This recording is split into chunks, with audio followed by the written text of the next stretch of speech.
Thank you so much, Thomas the Submarine. Happy to help. I'll find that crate and be right back.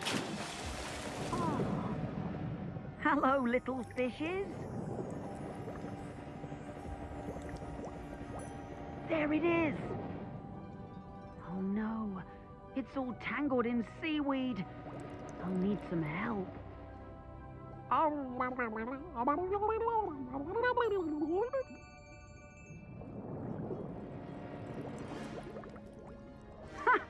They did it!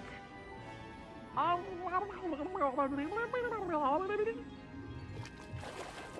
got it!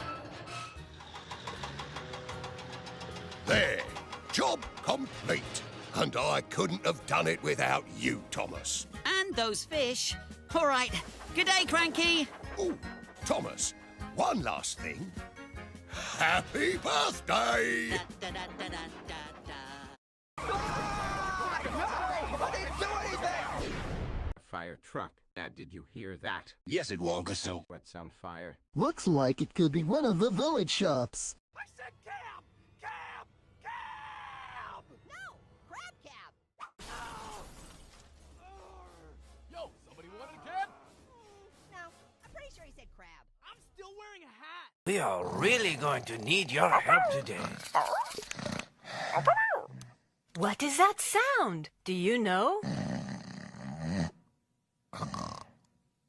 Snoring! Snoring? Is Steve still sleeping? There's no time for sleeping. Will you go with Blue and wake up Steve? Excellent. We'll go start the breakfast. Yummy, yummy. Steve, it's time to get up. Steve, wake up. Duck, duck, goose.